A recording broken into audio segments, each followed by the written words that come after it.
오늘 하나님의 말씀은 요한복음 8장 1절에서 11절 말씀 가운데 다시는 죄를 범하지 말라라는 제목으로 함께 은혜를 나누기를 원합니다.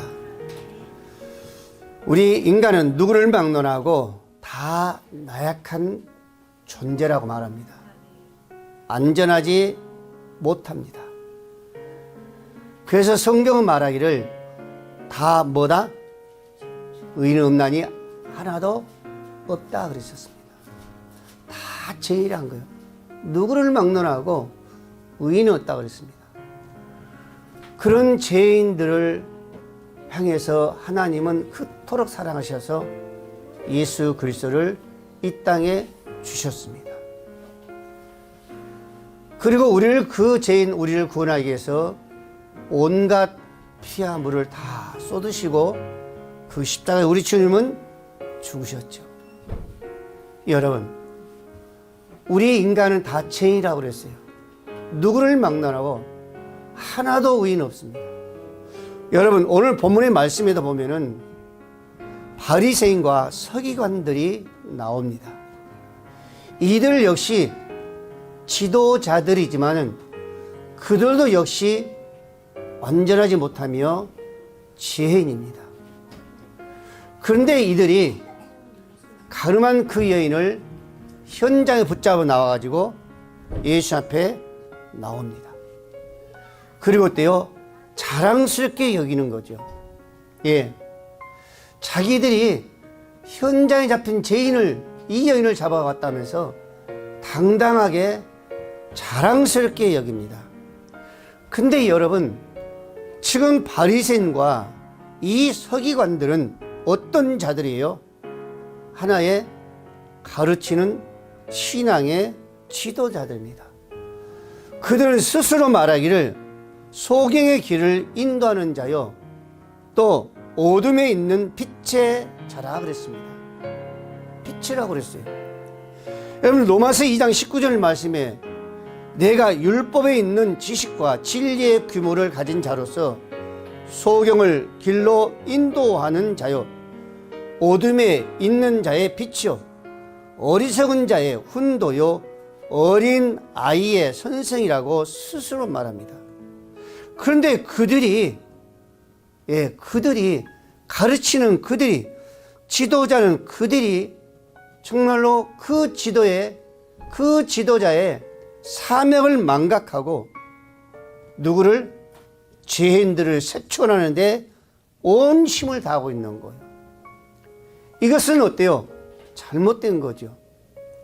그들은 율법이죠. 주님은 뭐예요? 은혜로입니다. 여러분, 그 모든 율법은 주님의 오심과 동시에 그걸로 자기의 모든 임무는 끝나는 거예요.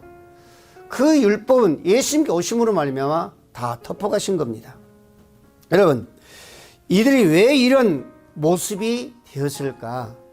정말로 그들이 가르친 지도자로서의 왜 그 사명을 망각하고 죄인 한 사람을 더 속출하기 위해서 온 힘을 다했을까? 우리가 한번 볼 때에 그대의 생활은, 그대의 생각은, 그대의 마음은, 그대의 정체성은 어때요? 부패하게 된 것을 우리가 볼 수가 있습니다. 여러분, 세상도 마찬가지죠. 지식층에 그들이 부패하면은 무지한 자들의 부패함보다 더합니다. 즉 무슨 얘기예요? 더 무섭다는 거죠. 근데 바로 오늘 본문에 나오는 이 바리새인과 이 서기관들이 바로 그런 모습입니다. 그런데 이런 자들에게 성경은 뭐라고요? 완악한 자라라고 예수님은 말씀하고 있죠. 마태복음 19장 7절 이야기를 했습니다. 어찌하여 모세는 이혼 증서를 주어서 내어버리라 명하였나이까? 그때 예수님께 말하죠. 가라사대 모세가 너희 마음에 완악함을 인하여 아내 버려분을 허락하니와 본래 그렇지 아니하라 그랬었습니다. 예, 본래는 버리지 말라 그랬어요. 하나님께서 주신 그 은혜, 하나님께 짝지어 주신 그 은혜는 사람으로서는 가릴 수가 없다고 그랬습니다. 버려서는 안 된다는 거예요. 하나님이 한 몸을 이룬 것은 그 누구로 갈릴 수가 없다고 했습니다. 이건 뭐예요? 하나님의 본분입니다. 그게 본질이에요. 이게 뭐예요? 바로 하나님의 사랑인 줄 믿으시길 바랍니다. 그런데 이 지도자들이 그 사랑을, 그 본분을, 그 본질을 잃어버린 겁니다. 망각해버린 거예요. 그렇기 때문에 그들은 뭐라고요? 완악한 자라고 그랬었습니다. 사랑하는 우리 모든 성도 여러분, 마태복음 7장 1절 말씀에도 뭐라고요? 비판을 아직 안 하거든 비판을 하지 말라 그랬습니다. 너희가 비판을 받지 아니하거든 주위의 사람들에게, 이웃에게, 그 누구에게 비판을 받지 아니하거든 비판하지 말라라고 말씀하고 있습니다. 그런데 이들은 계속해서요, 이 연인을 어떻게 처리하면 좋겠느냐고 예수한테 당당히 와서 묻는 겁니다. 무슨 얘기예요?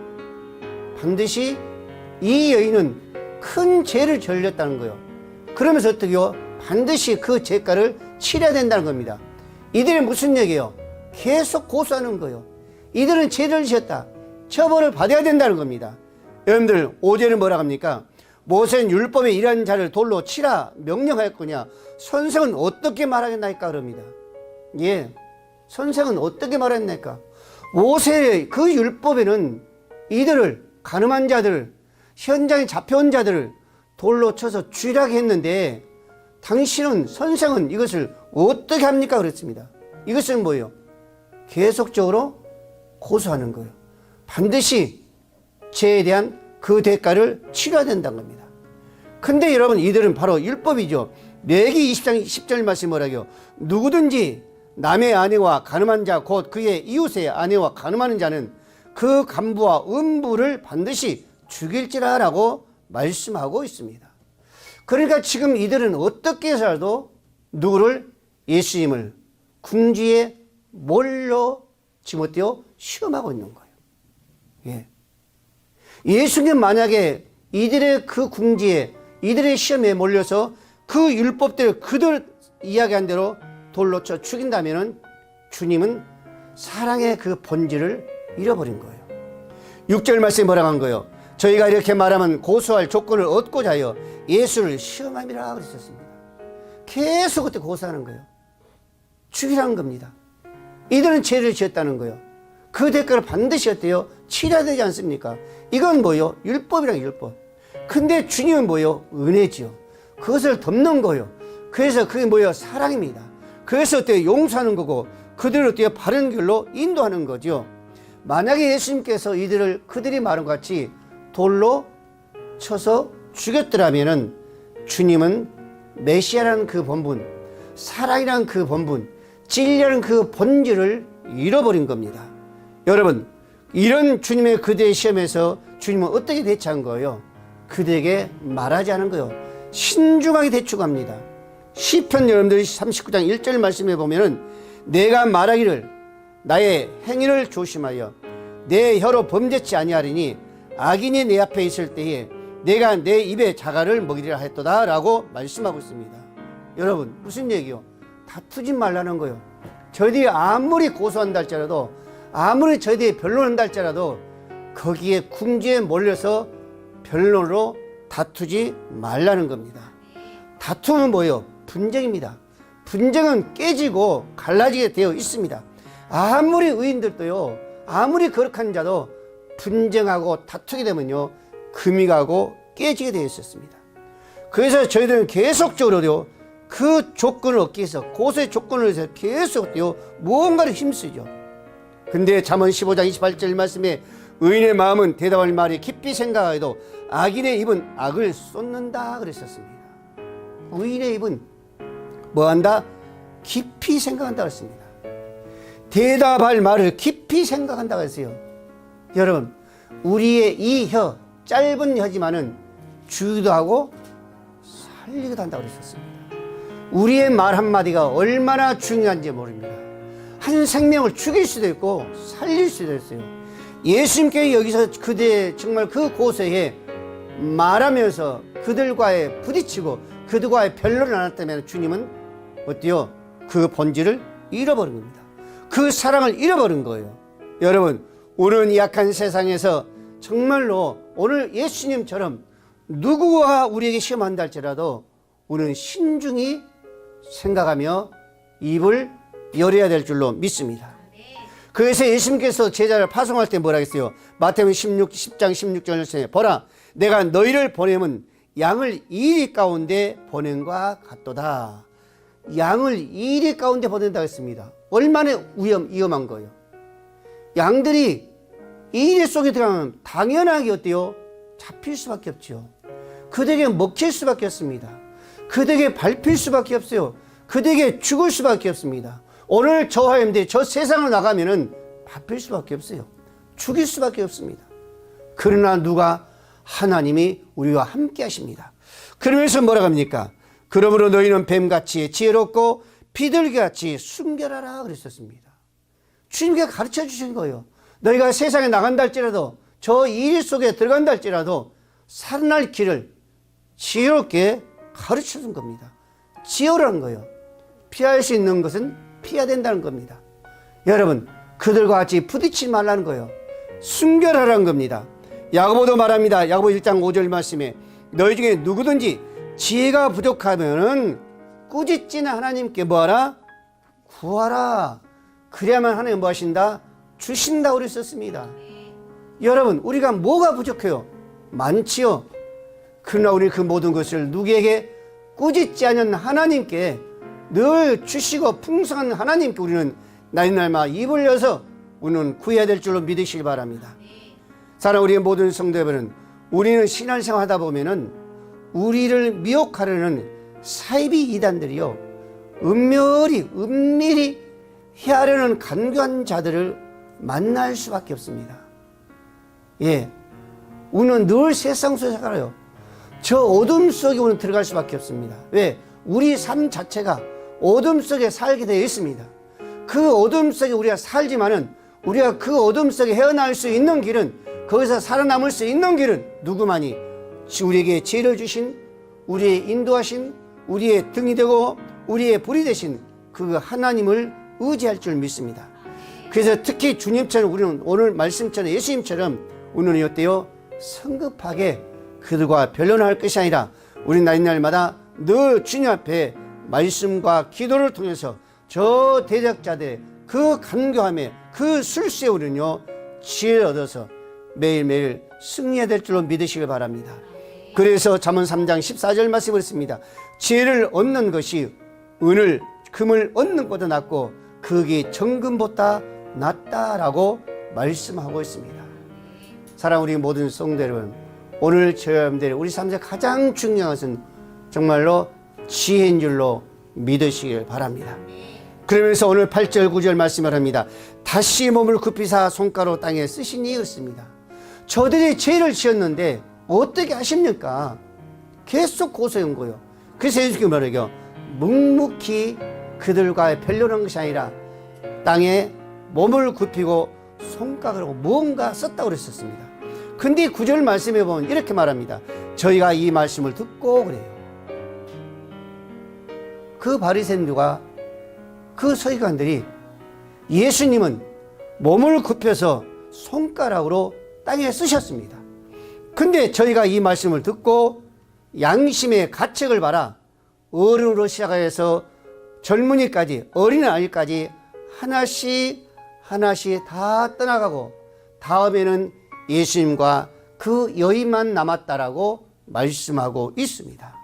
여러분 이것은 무슨 말씀이에요? 우리 주님과 이웃에게 항상 착하고 깨끗한 양심을 가져야 된다는 겁니다. 여러분 이들은 바리새였지만은 이들은 서기관이었지만 또 그 주에 많은 어때요? 불의한 자도 있었지만은 그 중에 무언가가 조금이라도 뭐가 있었어요? 양심이 남아 있었다는 거예요. 그래서 그 소리를 듣고 그들은요 어때요? 하나씩 어때요? 양심의 가책을 받아 떠났다 그랬었습니다. 그들이 전혀 양심이 없더라면은 어때요? 떠나지 않고 거기서 멈췄을 거예요. 계속적으로 주님과의 변론으로 싸웠을 겁니다. 근데 그들은 어때요? 양심이 있어서 그들은 떠난 거예요. 여러분 우리 주님 우리에게 뭘 주시는 거예요? 양심이 얼마나 소중한가를 우리에게 가르쳐 주는 거예요. 주님 우리가 그 사랑이 얼마나 소중한가를, 주님은 우리에게 그 은혜가, 그 은총이 얼마나 소중한가를 우리에게 지금 가르쳐 준 줄로 믿습니다. 잠언 20장 27절 말씀을 했습니다. 사람의 영혼은 여호와의 등불이라 사람의 깊은 속을 살핀다 그러셨습니다. 우리 하나님은 그것을 보신 거예요. 우리가 지금 비록 앉아있지만은 우리의 마음속 생각 속에 무엇인가를 보고 계신다는 겁니다. 여러분, 성경은 모든 인류가 비록 아담과 그 후손을 본다 할지라도 그들에게 뭐가 있어요? 양심이 있었습니다. 예. 오늘 우리 주의 사람들 보면은 전혀 예수를 안 믿는 사람들도, 예, 저 어때요? 불도들도 그들도요, 뭐가 있어요? 양심이 있어요. 아무리 교회를 핍박하는 자들도요, 양심이 있습니다. 전혀 죽지 않았어요. 여러분, 그래서 오늘 본문의 말씀같이 그들의 잘못이 있는가 하면은 그것을 어때요? 그들은 피해가는 거죠. 여러분, 로마서 2장 14절 그랬습니다. 율법은 이방인의 본성은 율법의 일을 행할 때에 이 사람은 율법이 없어도 자기가 자기의 율법이 되나니 이런 이들은 그 양심이 증거가 되어 그 생각들이 서로 혹은 고발하며 혹은 변명하여 그 마음에 새긴 율법의 행위를 나타낸다라고 말씀하고 있습니다. 그 양심이 증거가 된다고 했잖아요. 그들은 조금이나마 뭔가 있습니다. 조금이나 실 같은 그런 양심이 그들에게 있다는 겁니다. 그렇기 때문에 그들은 어때요? 그 길을 떠난 거예요. 그래서 우리 양심이기 때문에 스스로가 어때요? 우리 소리 지르는 거예요. 스스로가 우리에게 뭐요? 묻는 겁니다. 그들이 막연하게요, 뭘 찾아요? 하나님을 찾아요. 그래서 아무리 예수 안 믿는 사람도, 아무리 어때요? 불신자들도요, 이기상에 다치면요, 하나님 살려없어요. 예. 아무리 뱃가에, 바닷가에, 그 섬가에 정말로 어때요? 영광식을 믿는 사람들도 안 잡히면은요, 산으로 올라갑니다. 아무리 시골에서요, 예, 세상처럼 전혀 안 믿는 것 같아도, 전혀 무신론자인 것 같아도 비가 한 달만 안 와보세요. 어디로 올라가요? 산으로 올라가요. 무슨 찾아요? 하나님 찾습니다. 예, 바로 이거예요. 그들에는 뭔가 있다는 겁니다. 그래서 사도 바울도 신앙생활하는 데에 어디에 비유했어요? 배 항해하는 그것에 비유했습니다. 우리의 양심, 우리 신앙생활에 배 항해한 것처럼 파손됐다 그러셨습니다.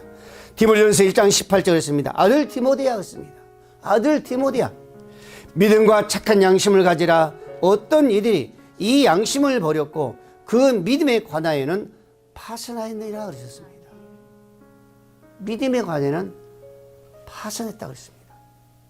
여러분, 우리 신앙생활에 우리 믿음이 부서지면 어떻게 되는 거예요?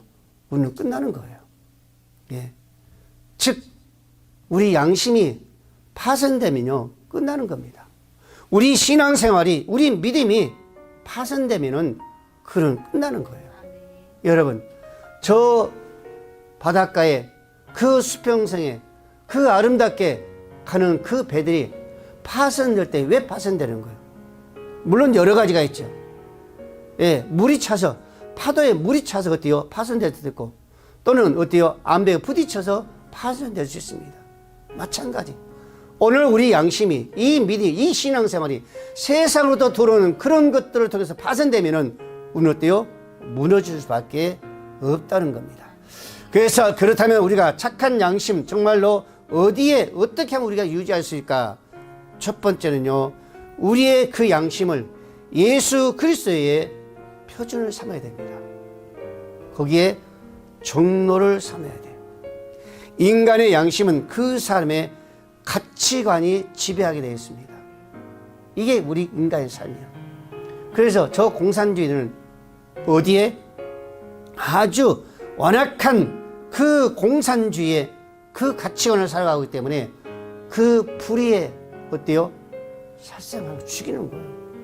그래도 어때요? 그들에게는 조금도 가책이 없는 거예요. 그러나 오늘 저와 여러분들은 예수를 믿기 때문에, 신앙이 믿음이기 때문에 우리는 어디에? 주님의 그 양심의 종로로 정할 때에 죄는 멀리할 수 있고 불의를 행할 때라도 우리는 어때요? 그 양심의 가책을 받아서 우리는 회개할 수 있는 겁니다. 그 예로 한번 우리가 요셉을 한번 보십시오. 거기는 뭐가 있어요? 오직 그 양심, 그 믿음, 그 신앙을 어디에 두었어요? 예수 그리스도의 그 길의 종로에 두었었습니다. 그렇기 때문에 어때요? 아무도 없단다 할지라도 그 길을 피할 수가 있었다는 거죠. 또 우리가 다윗 왕을 보되 역시 마찬가지 그 고백을 한번 보십시오. 우리 마음에 우리 생각에 하나님 정한 마음을 주시옵소서 그러잖아요. 그 마음이 바로 무슨 게요? 양심, 하나님 예수 그리스도의 종로에 길을 두었다는 겁니다. 두 번째는 뭐예요? 우리 양심은 하나님의 말씀으로 성장시켜야 됩니다. 이것은 절대적입니다. 아무리 힘들어도 아무리 어려워도 모든 걸 다 놓친다 할지라도 말씀으로 우리가 어때요? 성장해 가야 돼요. 말씀으로 가르쳐가 됩니다. 여러분 우리 신앙도요 성장하죠. 그렇죠? 우리 지식도 성장해 갑니다. 그렇듯이 우리 양심도 역시 어때요? 성장해 갑니다. 어린 아이들의 그 양심, 어른들의 그 양심 보면은 다르잖아요. 왜? 성장해 간다는 거예요. 배운 사람의 그 양심, 배우지 못한 사람의 그 양심, 그것은 뭔가 표시가 납니다. 이것은 뭐예요? 성장해 간다는 겁니다. 다시 우리가 쉽게 말하자면 하나님의 뜻에 순종하고 실천하는 습성을 양심에 어때요? 길들여야 된다는 거예요. 늘 그 길로 우리가 가야 된다는 겁니다. 늘 말씀에 우리가 가야 된다는 거예요. 늘 순종할 수 있는 길을 우리가 늘 어때요? 가야 된다는 겁니다. 더 쉽게 얘기하면은 적은 것부터 우리는 어때요? 작은 것부터 우리는 순종할 수 있어야 돼요. 예. 작은 것부터 우리는 순종해야 돼요. 여러분들 11조도 마찬가지입니다. 작은 것부터 이론부터 할 수 있어야 됩니다. 그래서 저 아이들도 여러분들요 그 이론부터 반드시 11조는 왜 해야 되는가 등을 가르쳐야만이 우리는 어때요? 이 아이들이 장성해서라도 그들의 11조를 할 수 있다는 거예요. 그렇지 않으면 그들은 절대적으로 11조 생활을 합니다. 감사 생활을 안 해요. 왜? 거기에 말씀에 가르침이 없었기 때문에, 거기에 순종의 길이 그들이 배우지 못하기 때문에 그렇게 갈 수밖에 없습니다. 두 번째는 뭐예요? 회개의 생활을 우리는 해야 됩니다. 이것은 철저히 해야 돼요. 우리가 회개란 것도요 그 시간이 지나면 가면 갈수록 어때요? 무뎌지는 거예요. 그래서 오늘 저와 여러분들 반드시 이 양심을 어디에? 예수 그리스도의 그 종로에 세워야 되고 그 말씀에 우리는 성장시켜야 되고 우리는 어때요? 회개할 수 있는 길을 길어야 된다. 베드로전서 3장 16절 말씀했습니다. 선한 양심을 가지라. 이는 그리스도 안에 있는 너희의 선행을 욕하는 자들로 하여금 비방하는 일에 부끄러움을 당하게 하려 함이라. 여러분 선한 양심을 가지라는 거예요. 거기서 면할 수 있다는 겁니다. 3장 21절 말씀에도 오직 선한 양심이 하나님을 향하여 찾아가는 것이라 라고 말씀하고 있습니다. 이 양심이 성장해 간다는 것은, 장성해 간다는 것은 우리요 하나님에 갈 수 있는, 하나님을 찾아갈 수 있는 길이란 거예요. 길. 여러분 우리는 양심에 가장 먼저 정말 하나님의 그 진리와 음성을 듣는 그 영혼의 파수꾼이 된 줄로 믿습니다. 우리의 이 신앙의 참된 양심은요 교사이기도 된 줄로 믿습니다. 우리의 이 정말로 참된 신앙의 양심은 그것이 건전할 때에 우리 신앙도, 우리 신앙생활도 건전하게 어때요? 나간 줄로 믿으시길 바랍니다. 마지막으로 우리 10절 11절 말씀해 보면 이렇게 말씀합니다. 예수께서 일어나사 여자 위에 아무도 없는 것을 보시고 이르시되 여자여 너를 고소하던 그들이 어디 있느냐? 너를 정죄한 자가 없느냐? 대답하되 주여 없나이다. 예수께서 이르시되 나도 너를 정죄하지 아니하노니 가서 다시는 죄를 범하지 말라라고 말씀하고 있습니다. 여러분 다시는 죄를 범하지 말라, 여기 한번 우리는 생각해 봐야 돼요. 예, 우리 예수님은 전에도 벳사이 연못가에 38년 단체 그 사람을 고치시고 치료해 주시면서 거기서 한 말 역시 똑같은 말이었어요. 다시는 죄를 범치 말라라고 말씀하고 있습니다. 여러분, 이 말씀은 무슨 말씀이요? 다시는 전의 모습을 벗어버리라는 거예요. 다시는 전과 같이 그런 삶으로 가면 안 된다는 겁니다. 다시는 어때요? 이제는 새로운 삶으로 나아가라는 얘기입니다. 예, 오늘 저와도 마찬가지입니다. 오늘 옛 모습, 전 모습 어떤 모습이었어요? 제 모습이었습니다. 어떤 모습이었어요? 완악한 모습이었어요. 우리는 멸망할 수밖에 없는 그런 모습이었습니다. 우리는 죄인으로서요 죽을 수밖에 없었습니다. 그런데 하나님은 우리요 전에 그 모습에서 그 십자가에서 온 피를 다 흘리시고 우리를 구원해 주셨어요. 어떤 모습으로? 새로운 모습으로. 전의 모습이 아니라 새로운 모습으로 했었습니다. 그래서 오늘 저와 여러분들은 정말로 그 생활이 전의 생활이 이어진다면 우리가 새로운 모습, 우리가 주 앞에 갈 수 있는 그 모습, 우리가 주님을 찾을 수 있는 그 모습은 찾아볼 수가 없습니다.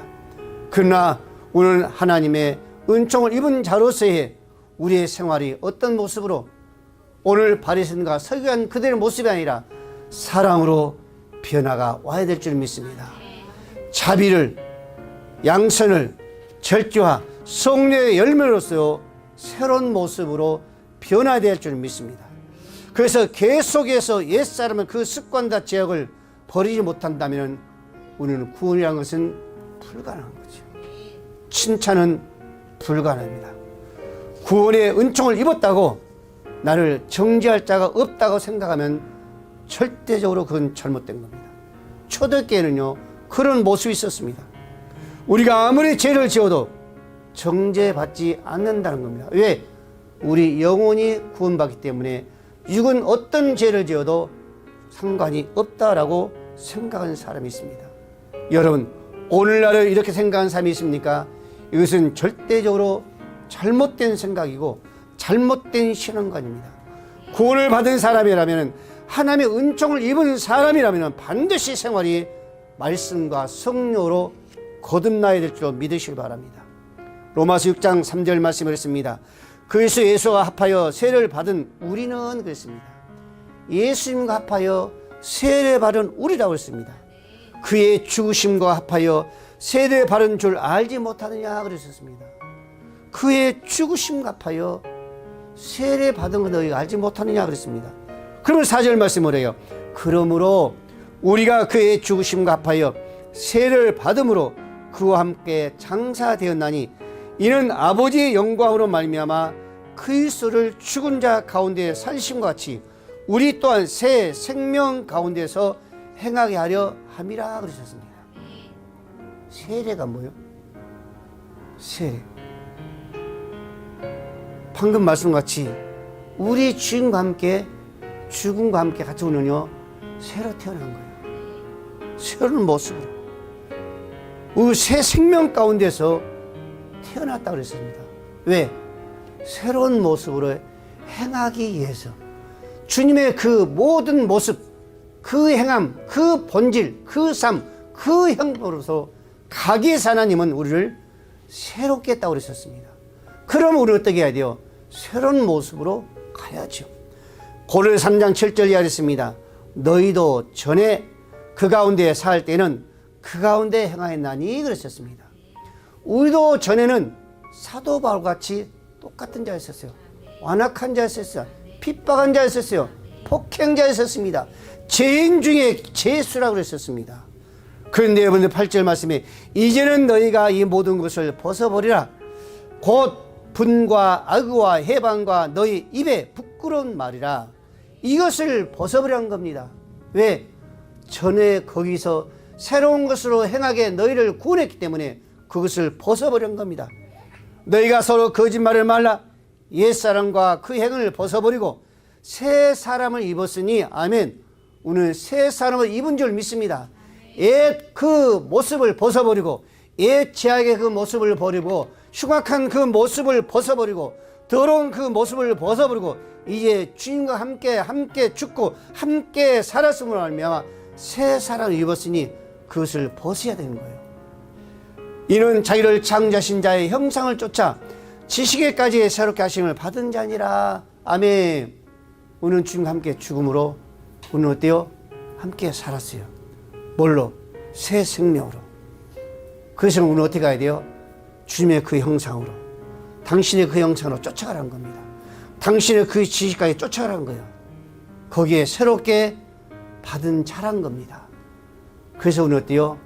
새로운 모습으로 가라는 거예요. 다시는 그 죄를 짓지 말라. 다시는 전과 같은 그 길로 가지 말라는 겁니다. 에베소 5장 8절 말 사도 바울이잖아요. 너희가 전에는 어둠이었더니 그랬습니다. 저와 여러분들이 에베소 교인뿐만 아니라 사도 바울뿐만 아니라 우리는 전에는 어둠이었었어요. 갈 길을 몰랐습니다. 방황한 자였었습니다. 근데 뭐랍니까? 주 안에서 빛이라. 빛의 자녀들처럼 해가나 빛의 열매는 모든 착함과 의로움과 진실함이 있느니라. 주께서 기쁘게 할 것이 무엇인가 시험해보라 라고 말씀하고 있습니다. 여러분, 전의 모습으로 간다면 하나님 기뻐하시겠어요? 함께 죽고 우리의 새 생명을 주셨는데, 새로운 그 흰옷을 입혀주셨는데, 또 전의 모습, 그 어둠으로, 그 어때요? 제 종으로 한다면 하나님 기뻐하시겠습니까? 아니죠. 오늘 새로운 모습으로 가야 됩니다. 세례요한은요 이렇게 고백합니다. 요한복음 1장 14절 말씀에 말씀이 육신이 되어 우리 가운데 거하심에 우리가 그 영광을 보니 아버지의 독생자의 영광이요 은혜와 진리가 충만했다라고 말하고 있습니다. 17절 말씀 뭐라고요? 율법은 모세로 말미암아 주신 것이요 은혜와 진리는 예수 그리스도로 말미암아 온 것이다. 아멘. 전에는 어둠 속에 율법 속에 갇혀서 불쌍한 자가 됐지만은 이제는 진리신 예수가 오셨기 때문에 우리는 새롭게 새로운 모습으로 새롭게 변화되어서 새로운 그 하나님의 삶으로 가야 될 줄로 믿으시길 바랍니다. 빛으로 오신 예수 그 모습으로, 진리의 그 모습으로, 은혜 안에 그 은총 안에 다 들어갈 수 있기를 주의 이름으로 축복을 드립니다. 기도합니다.